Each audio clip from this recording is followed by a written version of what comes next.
अस्सलाम वालेकुम बच्चों, उम्मीद है आप सब लोग खैरियत से होंगे। आज हम ये चैप्टर शुरू करने जा रहे हैं। आज इसको हम डिटेल में पढ़ने वाले हैं, एग्जाम के हिसाब से तैयारी करने वाले हैं। चाहे आप ये कभी भी देख रहे हो साल में, चाहे पेपर में आपके पास 10 महीने बचे हों या फिर 10 दिन बचे हुए हैं, हम आपको ऐसे तैयारी कराने वाले हैं कि आपके है ना फेडरल बोर्ड में 90% से ज्यादा मार्क्स आए। हम आपको इंपॉर्टेंट चीजें एग्जाम्स में क्या क्या एग्जामिनर को चाहिए होता है, ये हमारा पहला लेक्चर नहीं है। तो अगर आपको कुछ चीज समझ ना आए, कंफ्यूजन हो, तो वो इसलिए क्योंकि आपने पहला लेक्चर नहीं देखा हुआ। तो भाई पहला वाला लेक्चर देख लो और ऑर्डर में चलो, बगैर शुरू के कॉन्सेप्ट्स को पढ़े हुए ये आपको कंफ्यूजन, ये पहला लेक्चर नहीं है। अगर आपको पहला लेक्चर देखना है और बाकी सारे चैप्टर्स के भी और इन सारे सब्जेक्ट्स के भी, तो भाई आप जाओ हमारे कमेंट सेक्शन में, यहाँ पे डाली हुई है 4 लिंक। इसमें पूरी किताब की हमने प्लेलिस्ट डाली हुई है, इसको दबा दो, आपको है ना सारे लेक्चर्स मिल जाएंगे इस पूरे के पूरे सब्जेक्ट के। डाले हुए फ्री के नोट्स, यहाँ पे नोट्स कोई एमी नोट्स नहीं है। ये आप लिंक दबाओगे तो खुलते हैं, आपके पास हमारे 300 बच्चे जो थे जिनके 90% ज्यादा मार्क्स आए थे, उनके हमने नोट्स कंपाइल करके आपके लिए डाले हुए ताकि आप भी है ना अपने एग्जाम की तैयारी कर सको। सारे के सारे नोट्स हमने डाले हुए इन 300 बच्चों के। तो भाई ये देखो यहाँ पे पड़ा हुआ है हमारे सब्सक्राइब का बटन, इसको सब्सक्राइब कर लो, ठीक है। बेल्स भी है ना यहाँ पे दबा दो, लाइक करो वीडियो को और साथ में जाके कमेंट करो अपना वीकेस्ट चैप्टर। भाई कौन सा चैप्टर है जो तुम्हें बहुत मुश्किल लगता है, बहुत वीक लगता है, हम क्या करेंगे उसका निकालेंगे one shot lecture. One shot lecture एक लंबा सा पूरे चैप्टर का लेक्चर होगा, उसमें हम आपको एग्जाम ओरिएंटेड तैयारी कराने वाले हैं ताकि आपके है ना पेपर में 90% मार्क्स आ सके। तो जाके कमेंट करो कौन सा चैप्टर आपको बहुत मुश्किल लगता है। फिर ये याद रखना कि भाई हमारे लेक्चर्स, हमारे नोट्स, सारे गेस्ट पेपर्स काम के होते हैं। ये 300 बच्चे हैं जिनके ना 90% ज्यादा मार्क्स आए थे। तो सारा मटेरियल कमेंट सेक्शन में सबसे पहला कमेंट है, वहां पे पड़ा हुआ है। और अगर आप भी उन बच्चों की तरह 90% ज्यादा मार्क्स लाना चाहते हैं तो आप भी है ना हमारी बैच ज्वाइन कर सकते हैं, जिसमें हम आपको A to Z सारी तैयारी कराते हैं सारे सब्जेक्ट्स की, है ना। हमारी स्पेशल बैच नंबर 1 है, तो हमें इस व्हाट्सएप नंबर पर मैसेज कर लो। ये सारी चीजें हम आपको देते हैं और एग्जाम के हिसाब से तैयारी कराते हैं। अगर आप भी है ना 90% ज्यादा मार्क्स लाना चाहते हैं, अपने माँ बाप का नाम रोशन करना चाहते हैं। तो अब हम ये लेक्चर शुरू करते हैं। इस टॉपिक को आज डिटेल में हम पढ़ने वाले हैं। सही है। अब आ जाता है हमारे पास topic energy conservation, conversion and conservation. एक किताब है वो भाई शेल्फ पे रखी हुई है, इसके अंदर ग्रेविटेशनल पोटेंशियल एनर्जी है।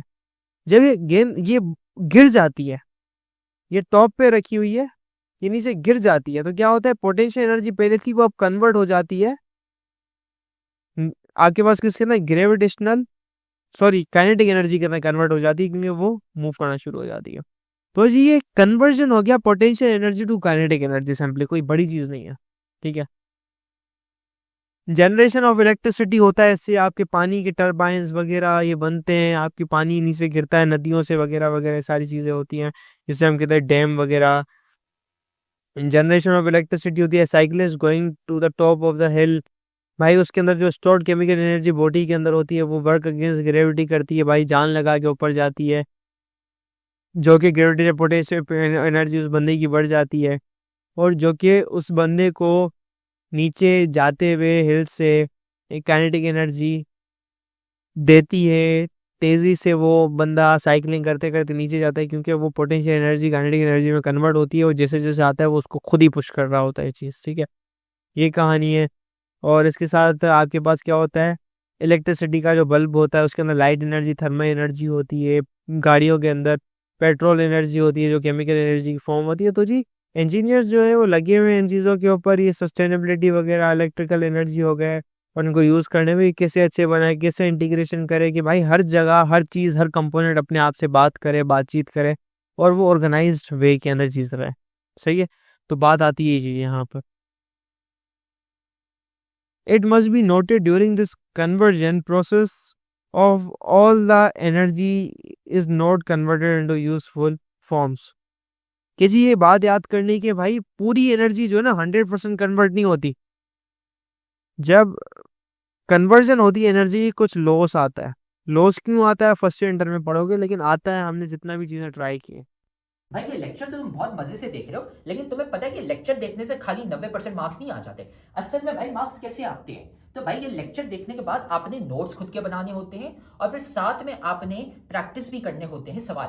भाई ये हमारा फेवरेट कोट है, 90% marks don't come from just hard work, they come from consistency, smart strategy and proper revision. भाई स्मार्ट तरीके से पढ़ो, स्मार्ट तरीका ये हमने आपको बताया हुआ है। तो साथ में हम आपको तरीका भी नहीं बता रहे, साथ में हम आपको दे रहे हैं भाई नोट्स। जाओ कमेंट सेक्शन में, नोट्स में से आपको मिल जाएंगे भाई उन बच्चों के नोट्स। 300 बच्चे थे जिनके 90% ज्यादा मार्क्स आए थे, उनके नोट्स वहां पे पड़े हुए, लेकिन साथ में उधर नीचे हमने आपको सवाल भी दिए हुए प्रैक्टिस के लिए। ये यहाँ पे पूरी गूगल शीट पड़ी हुई है भाई, यहाँ से जाके सवाल प्रैक्टिस करो। खाली ऐसा कुछ नहीं होता कि हाँ हम लेक्चर देखेंगे हमारे मार्क्स आ जाएंगे, नहीं भाई। नोट्स पढ़ने होते हैं और साथ में इनकी प्रैक्टिस भी करनी होती है सवालों की। अब कहानी ये आती है, जैसे एक ऑटोमोबाइल ड्रिवन विद पेट्रोल होती है, तो वो क्या करता है, 17 से लेके 21% of the chemical energy gasoline जो पेट्रोल होता है ना आपको जो डालते हैं वहां से एनर्जी लेता है, 80% आपका साया हो जाता है पावर। तो जी the remaining 80% is loss to the environment is heat and other forms of energy. Electric cars are far more efficient than internal combustion engine. जो आप पढ़ेंगे कार से बहुत अच्छा है क्योंकि वो बर्निंग नहीं करता, जलाता नहीं चीजों को।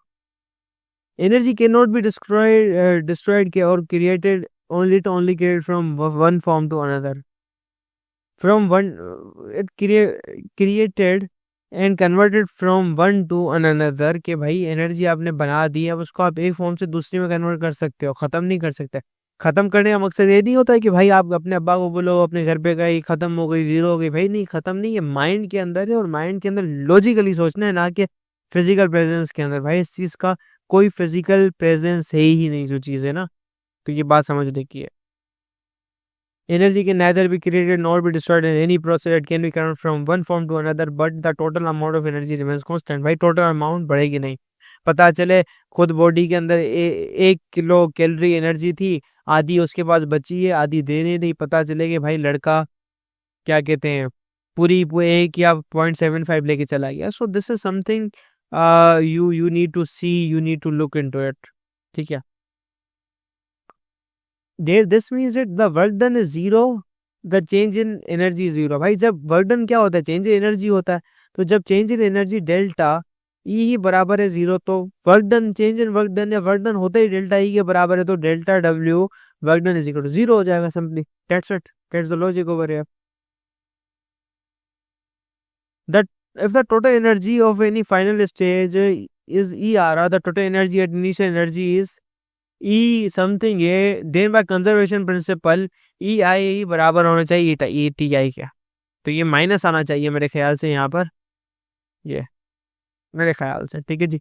तो उम्मीद है अब आपको है ना ये टॉपिक समझ आ गया। हमने सारे के सारे सब्जेक्ट्स और सारे के सारे चैप्टर्स के हमने नोट्स डाले हुए हैं, लेक्चर्स डाले हुए हैं। इधर कमेंट सेक्शन में चले जाओ, नोट्स पढ़े हुए हैं, लेक्चर्स पढ़े हुए हैं, गेस्ट पेपर भी हम आपको दे रहे हैं और इंपॉर्टेंट चीजें भी बता रहे हैं, ताकि आपको है ना एग्जाम की डेट्स भी पता चल जाए और आपका एग्जाम मिस ना हो जाए। सारी चीजें हमने कमेंट सेक्शन में डाली थी, वहां से है ना जाके वसूल कर लो उसको। तो आप देख रहे हो कि हमारी इतने सारे बच्चे हैं जिनके 90% ज्यादा मार्क्स आए। क्यों? सवाल देने के साथ साथ हम सिखाते हैं कि भाई आंसर कैसे लिखते हैं। आंसर लिखने का एक तरीका होता है, वो तरीका हम सिखाते हैं सिर्फ और सिर्फ हमारी बैच वाले बच्चों को, इसलिए हमारे इतने सारे बच्चे हैं जिनके 90% ज्यादा मार्क्स आए हैं। तो अगर आप भी हमारी बैच ज्वाइन करना चाहते हैं ताकि आपके भी 90% से ज्यादा मार्क्स आए, तो हमारी बैच खुली है, इस व्हाट्सएप नंबर पे हमें मैसेज कर लो, आपको ये सारी चीजें मिल जाएंगी। हम आपको सिखाएंगे कि भाई आंसर कैसे लिखते हैं। टॉपर बच्चे जो 90% ज्यादा मार्क्स लाते हैं वो आंसर कैसे लिखते हैं ताकि एग्जामिनर मार्क्स काट ही ना सके, ताकि वो एग्जामिनर बोले भाई ये लो फुल मार्क्स। हमें इस व्हाट्सएप नंबर पे मैसेज कर लो और हम आपको ऐड कर लेंगे हमारी बैच में, और फिर आप भी है ना 90% से ज्यादा मार्क्स ला सकते हैं।